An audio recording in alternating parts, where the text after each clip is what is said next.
Hello, pilots, and welcome back to Flight Academy. It's time for Season 2. This series is brought to you by Out of Arc Gaming. As always, my name is Phil. 11 players go head-to-head in a round-robin single-ship tournament to find out who is the ace pilot. The format rules are in the description below, but joining me for round 6, we have a new commentator. We have... It's Jamie here joining you, Phil, for the first time. Very excited. Hey, Jamie, welcome along. We are very excited to have you. You're one of our pilots in Flight Academy, so maybe you can give us some ideas about how you felt coming up against some of these crazy lists. Oh, yeah, still fresh in my mind. Very excited to see how they flew. Well, it's great to have you on board. So let's quickly run through those lists. So we've got Gary on the left-hand side. He is running Temin Snap Wexley, the OG with his free boost. He's got outmaneuver, R4 Astromech, pattern analyzer, shield upgrade, integrated S-foils, and the token ion cannon. And who do we have on the right? So I might just about to get through this list before some shooting, as they've gone straight for each other over there. We've got Talonbane Cobra in the Kirax. We've got a Predator. We've got Proton Rockets, Contraband Cybernetics, False Transponder Codes, Shield Upgrade, and a Stealth Device. That's a lot on there. Yeah, some of these ships, they managed to pack a lot in for 75 points. Like you look at some of the other ships and it's like 2 or 3 upgrades, but these two, they're up there in the multiple upgrade section with a lot on there. But I like this because it's upgraded X-Wing versus a almost X-Wing. Yeah. So it's going to be an interesting matchup. I'm wondering who's going to end up on top here. I mean, in your experience and you're looking at the list, who do you sort of favour at the moment? I mean, Ben coming in as defending champion, right, from season 1. Yeah. You're going to come up against a good player, and I don't think Talonbane's it. I mean, I may have only come up against both pilots really only a couple of times in actual matches, so I don't think they're too widely used. So I think Tamin, that free boost is really good for maneuverability, which is so useful in this sort of one-on-one head-to-head thing. But the additional dice on the Kirax is so good and so hard to range control that ability and avoid it. It just triggers like all the time, unless you're in the range 2 band. You need to stick in that range 2 bubble, which is so hard to stick in.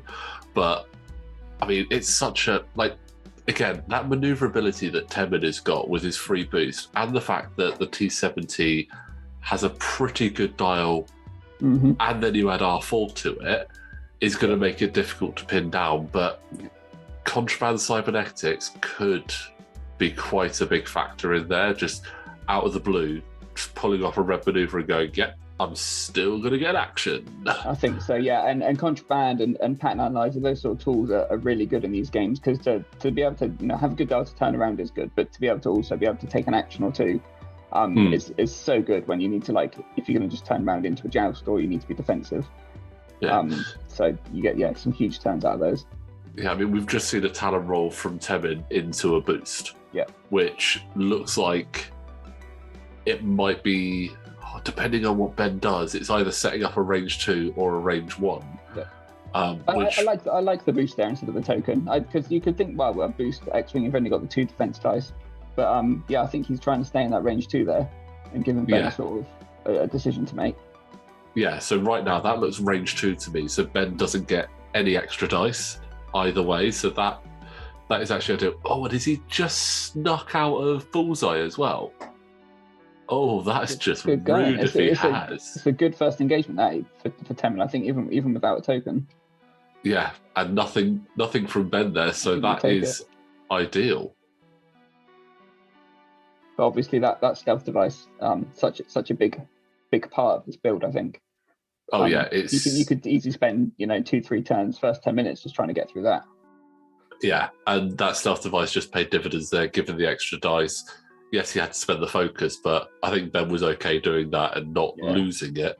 Absolutely. So And especially when you catch him at range 3, and suddenly it's so many dice that you've got to chew through. And I know green dice are horrible and they hate you, but that's still a lot of dice to chew through. It's just, it's the volume, isn't it? And then you try and get in close, and then suddenly you're at range 1, and then you're suddenly getting a fistful back at you, and you're like, well, what do I do here? Yeah. Ooh, that's a slightly awkward bump there. Straight in. It'll be interesting to see if Ben has called that in his... I'd be surprised if he was going so bold for the K-turn, but it looks like he is. Oh, he is going for it. In. We'll see if he drops a token if he called contraband, but I don't think he called contraband actually, so saving that for later. I like the idea of saving it a little bit actually. You don't need to use it the first time. No, it's good for going in for the kill, isn't it? Right at the end, when someone might think they might survive for 20 minutes, and then suddenly someone's K-turned and target locked you or something. Yeah, and I mean he got a shield there off of Gary, so that's not a bad start. He's still got a lot of health to chew through though. That's a healthy X-Wing with 8 health. In behind him now though is Ben. That's probably exactly where Ben would want to be here. Indeed. Coming out of the obstacles as well into some sort of open road. Yeah, this is definitely going to benefit Ben because he can move quite tight with that Kirax as well. Gary's really going to have to use that boost to good effect and just swing back round. But having that false transponder, contraband cybernetics still is going to be huge because it is going to allow Ben to suddenly go, yeah, I'm just throwing it out there. I'm just doing the Tatlin or the K-turn and I'm catching you back. So, I mean, seeing ships with all this health, and obviously you didn't bring as healthy a ship. The Whisper, very fragile entry. I mean, when you were coming up against ships with like 7, 8 health, what was your sort of thoughts of looking at that going, is this going to, can I do this? Is this going to be a bit of a challenge? It definitely is, but I think in this you have to get in that little first order mindset where you're in this sort of one-on-one situation. I think you're happy to trade like your shields for position. Yeah. So I'm happy. I think in a lot of games I was happy to go down a bit if that meant I could then spend the next sort of the game just going all out and getting in behind someone. I think you have to be a bit aggressive with the first order like that because you can't afford to take too many shots, but you can take one shot to get the advantage. And then suddenly Kylo's in there knife fighting away with the Force. It sort of pays off out on the long run, that does. It is brutal, and you were the only one to bring a Force user this time out of 11 players, which was surprising, actually. I was quite surprised. I mean, I saw a fair amount of season 1 of Flight Academy, and I think there were a few Force users. Maybe everyone just thought, it's we need a break from the Force. And obviously, I missed season 1, so I come with my 3 Force Kylo. So it's going, that's quite a nice talent roll there from Temin. No pattern analyzer barrel roll though, surprisingly. No, that is surprising. Away of that obstacle. Maybe I think with the 270 you've got to close the wings for the barrel roll. I may be wrong. I very rarely fly 270s or 265s, and I always get it the wrong way around. Quickly go to the app and check whilst Ben takes a meaty shot at Temin. Definitely looks like he's got a range 1 shot there. Yes, that's going to be...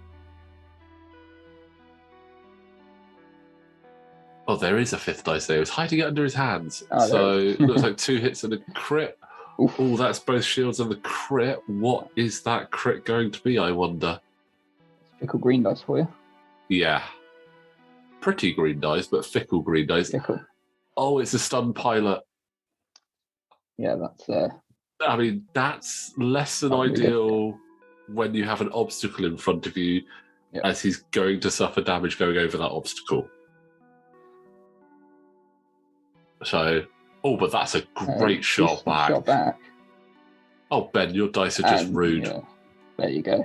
Well, there's stealth device gone at least. That's something, I suppose. But that's not an ideal position. Yes, I was. So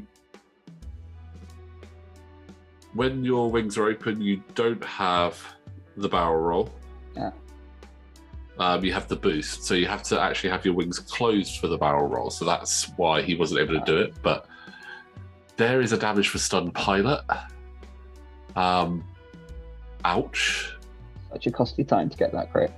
Yeah.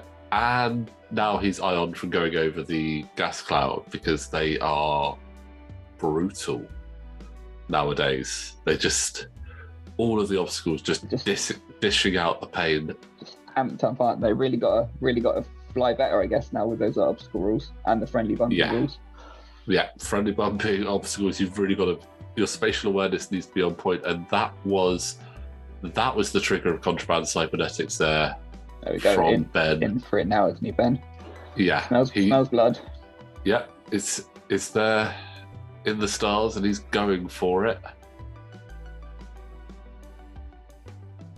Not a great attack, but he's got Predator.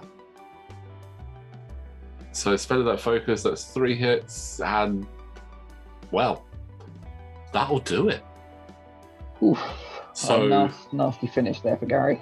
Yeah, a very cagey early start there from Ben. I thought Gary was doing all right, but stun pilot when you are face first into an obstacle is probably one of the worst ones to get, unfortunately. So at least he doesn't have to worry about the Ion now. Some small mercies. But yeah, that was a really good fun game there. Well done to Ben. Great flying. Unlucky, Gary. Like, I really like what you're doing. I thought you had the skills there, but unfortunately, that stun pilot was rather brutal for you, I'm afraid. But Jamie, thank you very much for joining us for the first game of round 6. Thanks, Phil. That was a lot of fun. Awesome. Right, guys, don't forget, like the video, subscribe to the channel. Link for the Patreon is in the description below, and we will see you next time for game 2.